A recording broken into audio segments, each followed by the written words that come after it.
Hello and welcome to another edition of the Fatu Network. I'm trying to look for my camera. We're happy to be here. It's today is the 3rd of July 2018. It's one more day to July 4th. I am Fatu Kamara. And I'm Omar Wali. Well, thank you very much for joining us. We would first take a look at the newspapers, and right after that, we'll bring you an interview with Yankuba Mambure. He is the project manager of Car Powership Gambia. He'll be talking to us right here about Car Powership and their operations in the Gambia. But first, we will take a look at the newspapers, and then when we're ready, we will go into the news proper. Someone has my standard newspaper, and C is Omar Wali. What kind of thing is this? How can you steal my paper away from me when you know I'm about to review it? Okay, well, thank you very much.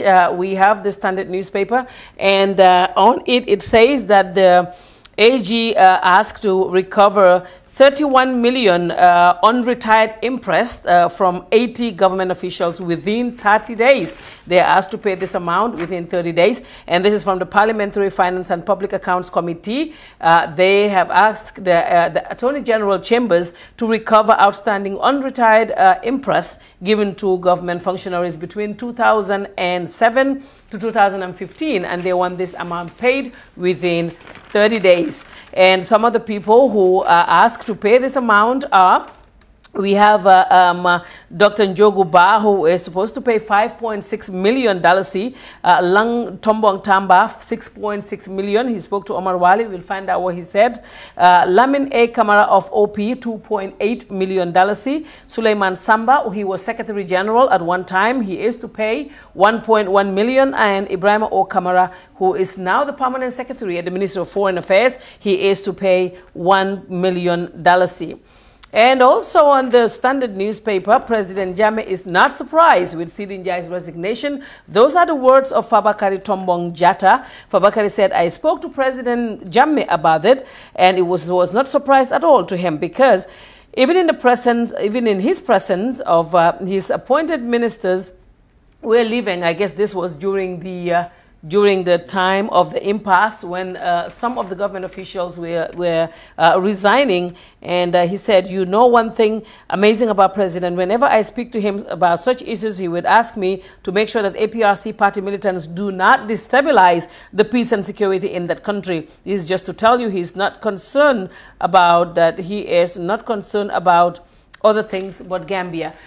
He is trying to tell us that the former president, Jammeh, is very, very concerned about Gambia. And each time there is an issue, Jammeh would tell him, Fabakary Jatta, according to Fabakary Tombong Jatta, that just make sure that the security of this country is intact. So Fabakary is trying to tell us that Jammeh is very, very concerned, Omar Wali, that he's very concerned about our security, about my security, and about your security as well. Well, that is good to know. And the Office of the President and MOFA sent 20 protocols to China. They are undergoing some training program right there. 20 members, they left Monday for Beijing to begin the training, which would last for 2 weeks. Meanwhile, it is also reported that the presidential guard teams who were sent for training to countries including Mauritania, Senegal, and Saudi Arabia are also on phase 2 of their training, and they will soon return to take up their duties, currently being performed by economic forces and the police intervention unit.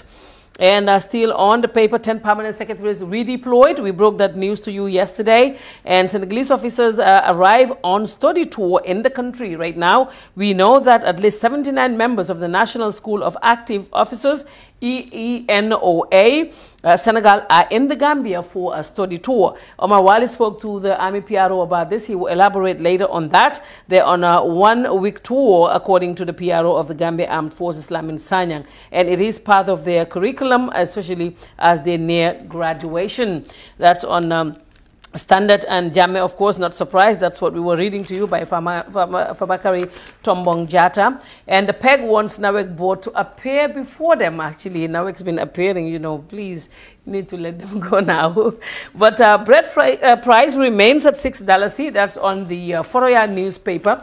that the government has now pegged the price of bread at $6. It says the Ministry of Trade, Regional Integration and Employment yesterday, July the 2nd, concluded that bread would be sold at $6 throughout the country. So I'm sure they've reached a negotiation with the Bakers Association. So now bread will be $6. For those of you who have been crying about $1 that was top on there, is now $6. And the Janet Commission is also on the paper. Top brass of GPA appear before the Janet Commission, and the release of arrested Chinese fishing vessel confirmed. That's also on the Fourier newspaper. And the last paper that we have for today is the Point newspaper, and it's saying that Barrow meets Obiang in Nouakchott. This actually brought some, some discussion on social media, and people were asking, actually, wait, is this to bring Jammeh to justice? We actually don't know. I saw your friend, Seni Marena, said on his post that he was going to pose this question to Barrow, but it looks like he was not at the airport. So yeah, he was not there. I think he had other assignment to do. So the Fabakary Tombong Jatta of the APRC said the coalition is in trouble. That's what Fabakary Tombong Jatta said. He said on here that, let me see where I can quote him. He said, if you observe, some of the 8 members of the coalition have now been dropped out of the cabinet as per the agreement. He went on, Honorable Mai Fati is out, Omar Amadou Diallo is out, and from vice president to foreign office, for me, is a demotion. And Demba Jawo, though he was not a politician or a political head, but he's also out, so you can see the terrain. That's what Fabakary Tombong Jatta is saying on the paper. And he said, if the president decides for whatever reason it is in the best interest of the country, and he wants to reshuffle his cabinet, we have nothing to do about that. Fabakary Tombong Jatta said that too on the Fourier newspaper. Cuban medical doctors hold a 16th scientific forum. That's also on there. And Barrow deploys permanent secretaries, like we reported that to you yesterday. And we know that the 31st AU summit ends in Mauritania yesterday, I guess. The decisions on Libya, Somalia, and South Sudan were taken, and 22 heads of state attended, 4 prime ministers and 2 foreign ministers attended the 2-day summit. We know that some of the discussions that were held about South Sudan is on the humanitarian conditions in South Sudan, and the parties should fulfill their obligations. That was some of the issues discussed. And also security issues were also said to have overshadowed the AU meeting. Corruption, the issue of corruption was also addressed. I think Barrow addressed them on that as well. So Omar Wali, that is all in the newspapers. But before we go to your analysis, we want to do this interview with Yankuba, the project manager of Car Power Ship Gambia, and then we can go into discussion about all these things that we talked about here today. But welcome to the program, Mr. Project Manager. Thank you. It's good to have you around. So can you tell us, for people who don't know about Car Power Ship, because it's been out there, and I was at the Big Apple the last time. People come up to me, what is that sign, Car Power Ship? And I said, you know, now you have a lot of electricity all the time. It is because of this company. So how would you tell the layman what Car Power Ship is? How would you explain to them? First and foremost, I would like to thank you very much for having me on this program. I'm glad to be here. And what you actually said to the people, I think that's one best way of putting it. Because electricity is something that we don't only need, we feel it. When we have it, and if we don't have it, we feel it. We have all felt, you know, what has been going on in the country. What is obtaining at this point, as compared to what was going on before, I think we all have noticed the positive change that something is going on, and that mostly was contributed by Car Power Ship as a result of the agreement, you know, that was established between Car Power Ship and NAWEC in the month of February 2018. Yes. Okay. So now Car Power Ship is in the Gambia, but how many other countries? I think you're in like 7 or something? We are in 7 different countries, and some regions like Indonesia, because they have over 1,000 islands, so we are in different regions of Indonesia. And how long are you going to be in Gambia for? Gambia, the contract has been signed for 2 years, yes, which is possible to extend depending on what is going on. Okay, before Omar Wale comes in, I know he has a question to answer, to ask. I know that recently we've been having interruptions in power. I think the latest one was last night. And there were people, of course, who were thinking that with the coming of Car Power Ship, electricity interruption will be a thing of the past. But we still do see them. Yeah. It's a lot of issues, because it's not just about the operation of Car Power Ship. It also has to do with NAWEC, how we collaborate with them to get power to people's houses, people's offices, wherever people need power. So it's a lot of things. It's not just about the operation of the ship. So as a result, the job doesn't only lie on the operation of the ship. The ship, as it is currently generating power. But we all know what has been going on with NAWEC. I believe the company needs a lot of support. I'm glad some things are coming up. They need as much support as possible in terms of so many things. I'm not a technical person, but I know in terms of their infrastructure, in terms of the systems that they've been having for decades, I believe some of them need to be, enhanced so as to make it possible for this work to be done very well. So it's not a one-man show. It's not just car power ship. It has to do with what is actually the system that we found in the country. So it's a collaboration between us and NAWEC. Okay. Well, many thought that with the coming of the car power ship, the nightmare, the electricity nightmare will be over. But still now, you have seen some fluctuation of electricity. Last time they said there was a wind that broke whatever the electricity supply. So when are you going to provide sufficient electricity to the populace of this country? Okay, as it is right now, we are providing that. We have an agreement to provide up to 36 megawatts of electricity to the Gambia. And as it is, we are currently doing that. But the incident that you are talking about happened, if I remember, was on the 14th of the month of June. That was like a day before the Eid al-Fitr. That was Korite. I remember that very well because it really impacted on my ability, myself, family, to spend or to enjoy the Korite as we were supposed to do. I remember it was around 1 a.m. or so. I woke up. It was supposed to be the last night of night prayers. I said to myself, let me wake up tonight and join the people at the mosque. But as I was doing, power went off, and then I saw that there was heavy wind, there was heavy storm. And when power was off, I started thinking like, okay, what's going on? So I went to pray, came back. By the time I started sleeping, my phone started ringing, so I couldn't even sleep. Only to come to know that what happened was some of our transmission lines that connect the ship to the tower by the beach were broken as a result of the wind. So the wind was very heavy, and it was somehow pulling the ship, and the transmission lines were stretched too tight. As a result, some of them broke. And electricity, even though it was supposed to come from the ship, couldn't transmit to the tower to enable it to go into the system. That's what happened. So I believe most people would admit the fact that it is much more stable, but as I said, it doesn't only have to do with the operation of the ship. The ship is there are transformers, there are breakers, there are transmission lines, and so many technical things that I don't know much about. Okay. But if NAWEC was invited, I believe they would be at a better position to explain that. So it has so much, intricacies are involved in this operation.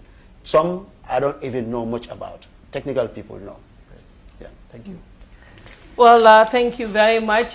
So car power ship, if everything goes well, they'll be here for 2 years and with the possibility of extending the contract. Yes. So are you also involved in corporate social responsibility, because that's also important for a big company like yours to do? That's a major role that we play as a company wherever we are in this world.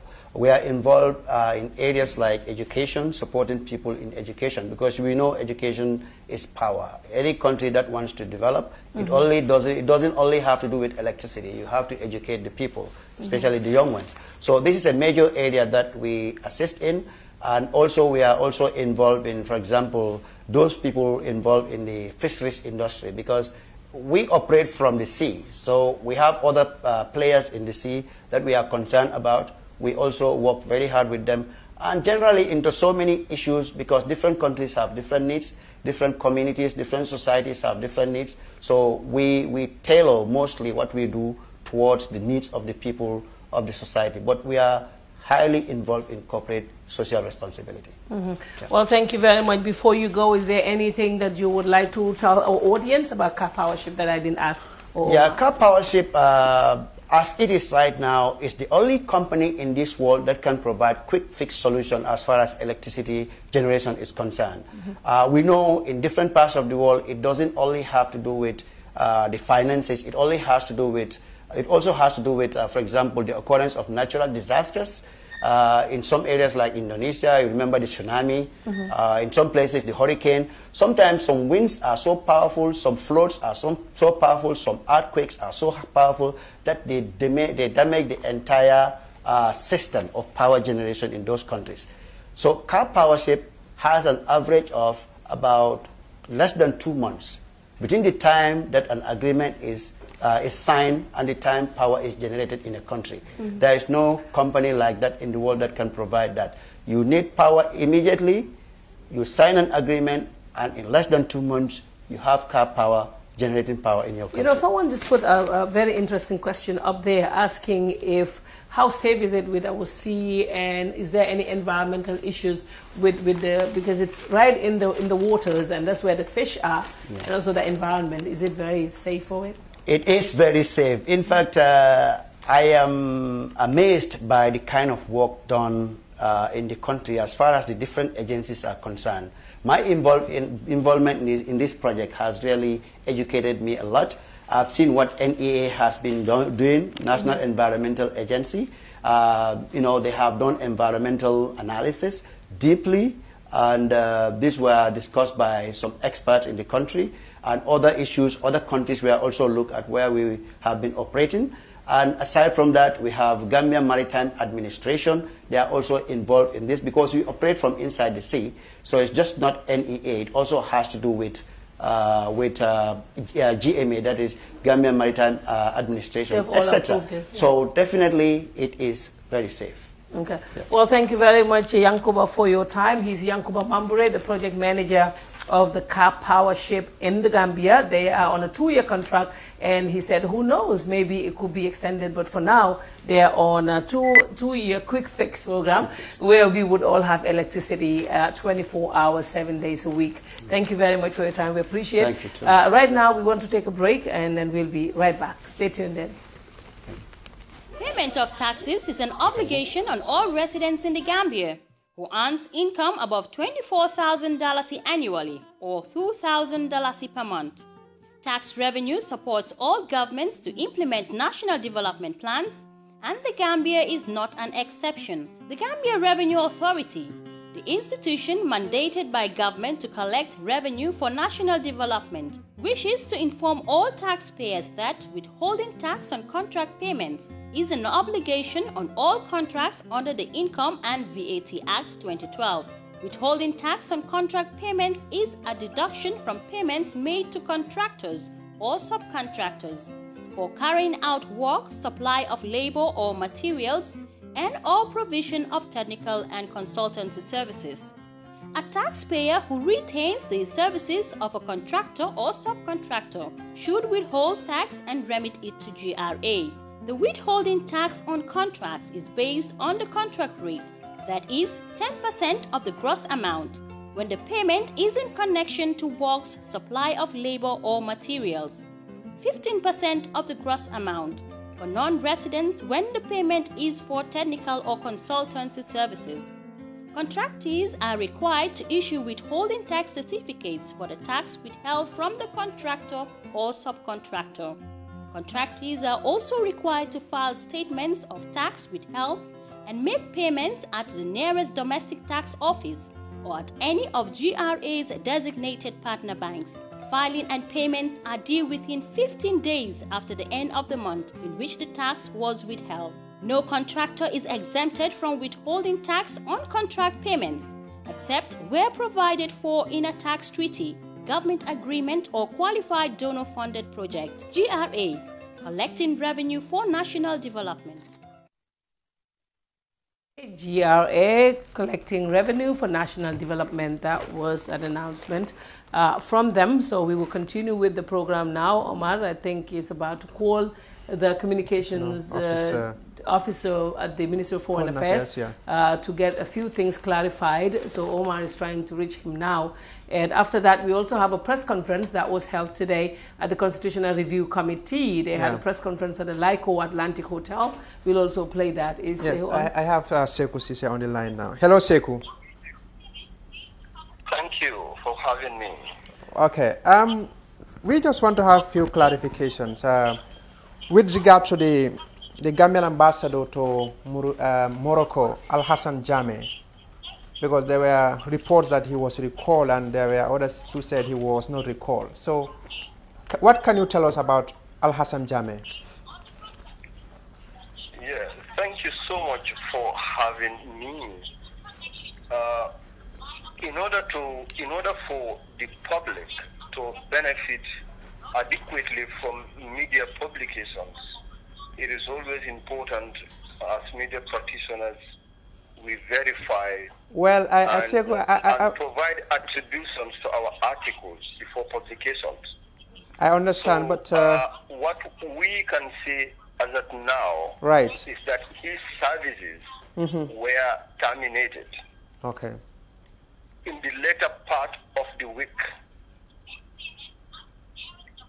In the later part of week of. In the later part of the week. Okay. You know, he was recalled. You know, Fatu Network. Right. Some time ago, about fortnight ago, published that the then Gambian ambassador to the Kingdom of Morocco. Right. Has been recalled. So at the time he wasn't recalled. He was only called to the country to avail the authorities the opportunity to consult with him, do their inquiries in order to be able to make a concerted decision. Right, that is clear now. Now moving on to the appointment, redeployment of Safilo Cisse. What can you tell us about it? We had information that she's going to Morocco as an ambassador. As the communication officer at the Ministry of Foreign Affairs, what can you tell us about this? We have not yet assigned them to any country. You have not yet assigned them to any country? Okay, how about Fatoumata Jallow Tambajang? We also heard she was redeployed to foreign service. What can you tell us about that? It's all of them. We have not yet assigned them to any country. It applies to all of them. We have not yet assigned them to any country. All right. The press release issued by the Office of the President still stands. Right. Thank you so much, Sekou Cisse, for your time. Thank you. Thank you. Well, thank you very much, Sekou Cisse. He can only be a Cisse Kunda. He's saying that time he wasn't recalled, but he's recalled now. So what it is we know that he is no longer the ambassador of Morocco, and he would not be the new ambassador of Morocco. And with regards to the appointment of Safilo Cisse, Sekou is saying that they have not assigned anyone yet as at now. But he always wants to be called, what is it, the big communications officer of the foreign affairs. So now you are to call the Sidi Njai, right? I called Sidi Njai, but Sidi is not available. Let me try the military spokesperson. Okay, and what were you calling Sidi Njai about again? With regards to... Oh, Fabakary said, Jama said he's not surprised that Sidi Njai left. No surprise about Sidi Njai's resignation. No, but the good thing that Fabakary said Jammeh told him, that's a good thing. Right. Said Jammeh is always asking, how about the security of the country is very important to me. Now, I have the military spokesperson on the line. Hello, Yeah. Piero. Yes. Hello? Piero, welcome to the news review. Is it on speaker? We can Thank hear you him. for having me. It's a pleasure being back. Good. 79 members of the National School of Active Officers of Senegal are currently in the country. What can you tell us about it? What is their purpose of the visit? What is the purpose of their visit into the country? Exactly. Students from the Senegalese Military Academy called École Nationale des Officiers d'Actifs. That's officers. They are actually cadet officers. The school is based in Thiès, in the country, on a study tour from yesterday until this Friday. The school is a renowned military training institution that trains cadet officers who will be potential officers upon graduation. And the school trains officers from Senegal and also from other countries, like Francophone countries like Togo, Guinea, Niger, and so on and so forth. So they are on this one-week tour in the Gambia, where they'll be interacting or getting presentations from security and political institutions that is aimed at widening their knowledge on issues that affect them as they progress towards becoming military commanders in their various fields. What is the state of ties between the Gambia Armed Forces and the Senegalese military? The ties are very, very cordial in that since last year we have been seeing a lot of activities and travel between the two armed forces. In that, the Senegalese Armed Forces Chief, that is Lieutenant General Sheikh Gay, did visit the Chief of Defense of Gambia Armed Forces, Lieutenant General Matana Nkinte, last July and August. This was followed by the visit by the National Gendarmerie Chief, General Maisa Nyang. And the Chief of Defense Staff, Lieutenant General Matana Nkinte, also paid a return visit to Dakar in October of last year. So this goes a long way to showing how fruitful and cordial the relationships are between the two military institutions. And we are taking the cue from both of our heads of state, that is Macky Sall of Senegal and His Excellency Adama Barrow, who have set the pace for these bilateral relations to be strengthened from where they were. Thank you so much, Piero, for your time. Well, thank you very much, Piero. We appreciate your time. Thank you. Thank you. Thank you. Right. Well, that was the Army Piero Sanyang, right? What was his rank again? Well, you forgot. Lieutenant Colonel. Yeah, that was the PRO right there. So yes, they've not been assigned yet, and there are comments on here saying that means that they do not have a job as of now. Well, going by what the spokesperson for the Minister of Foreign Affairs said, that is what it is according to him. But we would definitely also try to find out, because, you know, sometimes in government they could not be appointed in 1 hour, the next hour, you know, they're appointed. But we'll try to follow that up and find out. And also we have contacted the UN resident representative in the Gambia amid information out there that there was a petition that was sent to Chambers to come to Gambia because of some members of the coalition are out of the government. We reached out to the UN representative in the Gambia. I actually spoke with her this morning and she got back. She said, I have written to Chambers but have not received a reply yet. So for now, we have no response, but we will let you know later. We were trying to find out if the WhatsApp message that's going around that there is someone in the government actually who wrote, according to the information they're saying is the vice president, but we do not have a confirmation of if it's her. We tried to call a family member. We could not reach them, but we know we have also contacted the UN rep. She said that she sent an email to Ibn Chambers and that she did not hear from him yet. So once she has a reply, she would get back to us. Omar, I'm sure you have seen that WhatsApp message, right? Yes, I saw that one. Yeah, they're saying that Ibn Chambers was coming to Gambia. I saw some posts on Facebook as well that Ibn Chambers. I was also on the phone with a BBC correspondent this morning who was close to Ibn Chambers, and I asked him if he can get Ibn Chambers to tell us whether he's coming to the country, but I'm yet to receive a response from him. So, but did they tell you, did you ask them if this kind of thing makes sense? Because looking at that message, I mean, why would anyone want Ibn Chambers to come and do what? Like there is no problem, no issues, like there is no war, nobody fighting.